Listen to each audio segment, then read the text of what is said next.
अन्नपूर्णे सदा पूर्णे शंकर प्राण बल्लभे ज्ञान वैराग्य सिद्धार्थे भिक्षान देहि च पार्वती।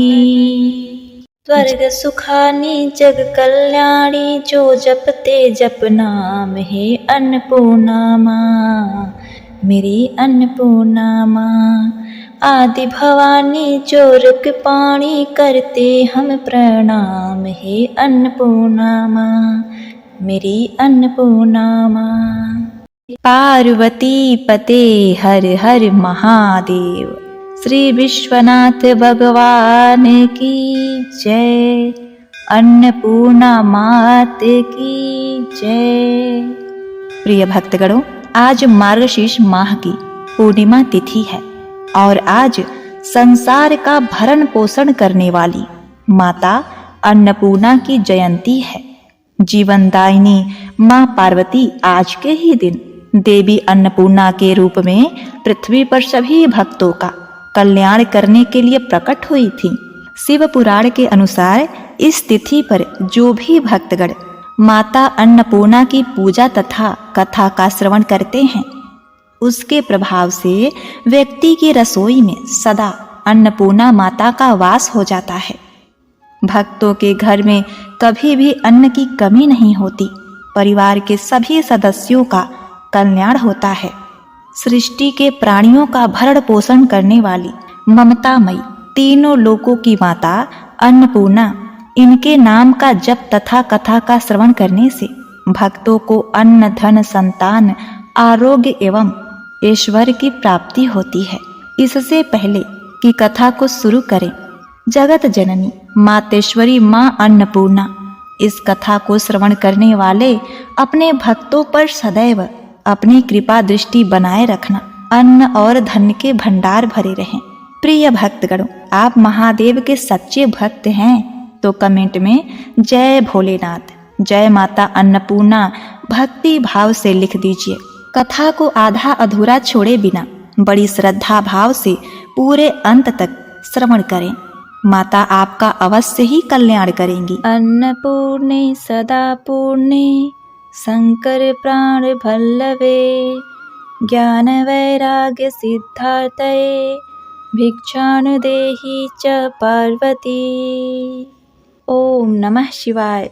जय श्री विश्वनाथ अन्नपूर्णा मात की जय। प्रिय भक्त, माता अन्नपूर्णा के चरण कमलों का ध्यान करते हुए कथा का शुभारंभ करते हैं। ओम अन्नपूर्णाय नमः। युधिष्ठिर ने कहा, देवी के आनंद को बढ़ाने वाले हे भगवान श्री कृष्ण, मैंने वन में रहते हुए अनेक कष्ट प्राप्त किए। हे केशव, भोगों की बात तो दूर रही, मुझे आहार के लिए भी अनेक कष्ट उठाने पड़े। केवल दिन में ही भोजन प्राप्त होता था, रात में नहीं, और यदि कभी रात में भोजन प्राप्त होता था तो दिन में नहीं। कभी कभी अधिक भोजन संयोग से मिलता था, कभी रूखा कभी चिकना, कभी स्वादु और कभी नीरस। और भोजन मैं दुख के साथ करता था, कभी भूखा रहकर ही पृथ्वी पर सो जाता था। हे कृष्ण, कंदमूल फल शाक तथा मांस आदि के भोजन करने से मेरी कभी भी तृप्ति नहीं होती थी। मैं सदैव ही भूख प्यास की ज्वाला से जलता जाता था। हे कृष्ण, दुष्टों ने मेरा राज छीन लिया, भाइयों से मुझे अलग रहना पड़ा। मेरे साथ गांडीवधारी अर्जुन तथा भीमसेन को भी यह दुख झेलना पड़ता है। हे कृष्ण, यह दुख मेरे किन पापों के कारण हो रहा है और किस कर्म को करने से मनुष्य को सुख प्राप्त होता है। हे कृष्ण, किस कर्म के करने से मनुष्य दरिद्र नहीं होता, किस कर्म से बंधुओं से वियोग नहीं होता, किस कर्म से किसी से बैर नहीं होता, और कौन सा कर्म करने से मनुष्य दीनहीन नहीं होता। हे केशव, उन कर्मों को आप मुझे कहिए। भगवान श्री कृष्ण ने कहा, हे युधिष्ठिर, एक समय काशी निवासी धनंजय की पत्नी का नाम सुलक्षणा था। उसे अन्य सब सुख प्राप्त थे, केवल निर्धनता ही उसके दुख का कारण थी। यह दुख उसे हर समय सताता रहता था। एक दिन सुलक्षणा पति से बोली, स्वामी आप कुछ उद्यम करो तो काम बने, इस प्रकार कब तक काम चलेगा। सुलक्षणा की बात धनंजय के मन में बैठ गई और वह उसी दिन विश्वनाथ शंकर को प्रसन्न करने के लिए पूजा में बैठ गया और कहने लगा, हे देवाधिदेव विश्वेश्वर, मुझे पूजा पाठ कुछ नहीं आता है, केवल तुम्हारे भरोसे बैठा हूँ। इतनी विनती करके 2-3 दिन तक भूखा प्यासा बैठा रहा। यह देखकर भगवान शंकर ने उसके कान में अन्नपूर्णा अन्नपूर्णा अन्नपूर्णा इस प्रकार से 3 बार कहा।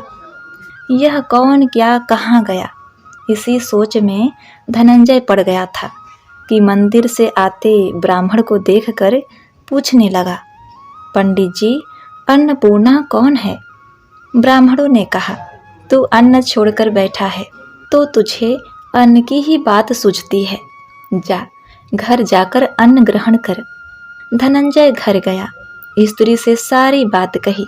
वह बोली, नाथ चिंता मत करो, स्वयं शंकर जी ने यह मंत्र दिया है, वे स्वयं ही इसका खुलासा करेंगे, आप फिर जाकर उनकी आराधना करो। धनंजय फिर जैसा का तैसा पूजा में बैठ गया। रात्रि में शिवजी ने आज्ञा दी कि तू पूर्व दिशा की ओर चला जा। वह अन्नपूर्णा का नाम जपता जाता और रास्ते में फल खाता, झरनों का पानी पीता जाता। इस प्रकार कितने ही दिनों तक चलता गया। वहाँ उसे चांदी सी चमकती वन की शोभा देखने में आई, सुंदर सरोवर देखने में आया। उसके किनारे कितनी ही अप्सराएं झुंड बनाए बैठी थी, एक कथा कहती थी और बाकी सब माँ अन्नपूर्णा माँ अन्नपूर्णा एक बार बार कहती थी। अगहन मास की उजियाली रात्रि थी और आज से ही व्रत का आरंभ था। जिस शब्द की खोज करने वह निकला था वह उसे वहां सुनने को मिला। धनंजय ने उसके पास जाकर पूछा, हे देवियों, आप यह क्या कह रही हो। उन सब ने कहा, हम माता अन्नपूर्णा का व्रत करती हैं। इस पर धनंजय ने फिर पूछा, व्रत करने से क्या होता है, यह किसी ने किया भी है, इसे कब किया जाए, कैसा व्रत है और कैसी विधि है, मुझे भी कहो। वे कहने लगी, इस व्रत को सब कोई कर सकते हैं। 17 दिन तक के लिए 17 गांठ का सूत्र लेना चाहिए। 17 दिन यदि न बने तो 1 दिन उपवास करे, वह भी न बने तो केवल कथा सुनकर प्रसाद लें। निराहार रहकर कथा कहें। कथा सुनने वाला कोई न मिले तो पीपल के पत्ते को रख, सुपारी या कुमारी वृक्ष को सामने रख, दीपक को साक्षी करे, सूर्य गाय तुलसी या महादेव को बिना कथा सुनाए मुख में दाना न डालें। यदि भूल से कुछ पड़ जाए तो 1 दिवस फिर उपवास करें। व्रत के दिन क्रोध ना करें और झूठ भी ना बोलें। धनंजय बोला, इस व्रत के करने से क्या होता है। वे कहने लगी, इनके करने से अंधों को नेत्र मिले, भूखों को अन्न मिले, निर्धन के घर धन आए, बाझों को संतान मिले, मूर्ख को विद्या आवे। जो जिस कामना से व्रत करे माँ उसकी इच्छा पूरी करती है। तो धनंजय ने कहा, मैं तो दुखिया ब्राह्मण हूँ, मुझे इस व्रत का सूत्र दोगी। हाँ भाई, तेरा कल्याण हो, तुझे दूंगी, ले इस व्रत का मंगल सूत्र ले। धनंजय ने व्रत किया, व्रत पूरा हुआ। तभी सरोवर में से 21 खंड की सुवर्ण सीढ़ी हीरा मोती जड़ित हुई प्रकट हुई। धनंजय जय अन्नपूर्णा कहता जाता था। इस प्रकार कितनी ही सीढ़ियां उतर गया तो क्या देखता है कि करोड़ों सूर्य के समान प्रकाशमान माँ अन्नपूर्णा का मंदिर है। उनके सामने सुवर्ण सिंहासन पर माँ अन्नपूर्णा विराजमान है। सामने भिक्षा हेतु शंकर भगवान खड़े हैं। देवांगनाएं चवर डुला रही हैं। कितनी ही हथियार बंधे पहरा देती हैं। धनंजय दौड़कर कहने लगा, माता आप तो अंतर्मयी हो, आपको अपनी दशा क्या बताऊं। माता बोली, तूने मेरा व्रत किया है, जा, तेरा संसार सकारात्मक रहेगा। माता ने धनंजय की जीभा पर बीज मंत्र लिख दिया। अब तो उसके रोम रोम में विद्या प्रकट हो गई। इतने में क्या देखता है कि वह काशी विश्वनाथ मंदिर में खड़ा है। माँ का वरदान ले धनंजय घर आया। अपनी पत्नी सुलक्षणा से उसने सब बात कही। माता जी की कृपा से उसके घर में संपत्ति उमड़ने लगी। छोटा सा घर बहुत बड़ा गिना जाने लगा। जैसे शहद के छत्ते में मक्खियाँ जमा होती हैं, उसी प्रकार अनेक सगे संबंधी आकर बड़ाई करने लगे। कहने लगे, इतना धन और इतना बड़ा घर, सुंदर संतान नहीं तो इस कमाई का कौन भोग करेगा। सुलक्षणा को संतान नहीं है, इसीलिए तुम दूसरा विवाह करो। अनिच्छा होते हुए भी धनंजय को दूसरा विवाह करना पड़ा और सती सुलक्षणा को सौत का दुख उठाना पड़ा। इस प्रकार दिन बीत गए। फिर अगहन मास आया। नए बंधन में बंधे पति को सुलक्षणा ने कहलवाया कि व्रत के प्रभाव से हम सुखी हुए हैं, इस कारण यह व्रत छोड़ना नहीं चाहिए। यह माता जी का ही प्रताप है जो हम इतने सम्मान और सुखी हैं। सुलक्षणा की बात सुन धनंजय उसके पास आया और व्रत में बैठ गया। नई बहू को इस व्रत की खबर नहीं थी। वह धनंजय के आने की राह देखती रही। दिन बीतते गए और व्रत पूर्ण होने में 3 दिवस बाकी थे कि बहू को खबर पड़ी। उसके मन में तो ईर्ष्या की ज्वाला दहक रही थी। सुलक्षणा के घर आ पहुंची और झगड़ा मचा दिया। वह धनंजय को अपने साथ ले गई। नए घर में धनंजय को थोड़ी देर के लिए निद्रा ने आ दबाया। इसी समय नई बहू ने उसका व्रत का सूत्र तोड़कर आग में झोंक दिया। अब तो माता जी का प्रकोप जाग गया। घर में अकस्मात आग लग गई। सब कुछ जलकर राख हो गया। सुलक्षणा जान गई और पति को फिर अपने घर ले आई। नई बहू रूठकर पिता के घर जा बैठी। संसार में 2 जीव थे, जिसमें से एक ही रह गया। पति को परमेश्वर मानने वाली सुलक्षणा बोली, नाथ, घबराना नहीं, माताजी की कला अलौकिक है।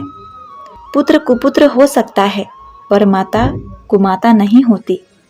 अब आप श्रद्धा और भक्ति पूर्वक आराधना शुरू करो, वे जरूर हमारा कल्याण करेंगे। धनंजय फिर माता के पीछे पड़ गया। फिर वही सरोवर सीढ़ी प्रकट हुई, जिसमें धनंजय अन्नपूर्णा माँ कहता उतर चला। वहां जाकर माताजी के चरणों में रुदन करने लगा। माताजी प्रसन्न होकर बोली, यह मेरी स्वर्ण की मूर्ति ले ले, उसकी पूजा करना तो फिर सुखी हो जाएगा। जा, तुझे मेरा आशीर्वाद है। तेरी स्त्री सुलक्षणा ने श्रद्धा से मेरा व्रत किया है, उसे मैंने पुत्र दिया है। अब क्या था। धनंजय ने आंखें खोली व खुद को काशी नगरी विश्वनाथ मंदिर के पास खड़ा पाया। वहां से फिर उसी प्रकार घर को आया। इधर सुलक्षणा के दिन चढ़े और महीने पूरे होते ही पुत्र का जन्म हुआ। गांव में आश्चर्य की लहर दौड़ गई। मान्यता आने लगी कि इसी प्रकार गांव के निसंतान सेठ के पुत्र होने से उसने माता अन्नपूर्णा का सुंदर मंदिर बनवाया, जिसमें माताजी धूमधाम से पधारी। यज्ञ किया गया और धनंजय को मंदिर के आचार्य का पद दे दिया गया। जीविका के लिए मंदिर की दक्षिणा और रहने के लिए बड़ा सुंदर घर बनवा दिया। धनंजय की स्त्री पुत्र सहित वहां रहने लगा। माता जी की चढ़ोतरी में भरपूर आमदनी होने लगी। उधर नई बहू के पिता के घर डाका पड़ गया, सब लुट गया। वे भीख मांगकर पेट भरने लगे। सुलक्षणा ने यह सुना तो उसे बहुत बुरा लगा। उसने बुलावा भेजा। उसने अपने सौतन को अलग घर में रख दिया और उनके लिए अन्न वस्त्र का प्रबंध कर दिया। धनंजय, सुलक्षणा और उसका पुत्र माताजी की कृपा से आनंद से रहने लगे। माताजी ने जैसे इनके भंडार भरे वैसे सबके भरे। जाकी जैसी भावना ताको वैसा सिद्ध, हंसा मोती चुगत है, मुर्दा चोखत गिद्ध, सत्य भावना देव में, सकल सिद्ध का मूल, बिना भाव भटक्यो फिरे, खावे समय फिजूल। इति श्री अन्नपूर्णा कथा समाप्त इति। एक बार प्रेम से बोलिए अन्नपूर्णा मात की जय। ओम नमः शिवाय। जय माता दी, जय माँ भवानी। बारंबार प्रणाम मैया, बारंबार प्रणाम।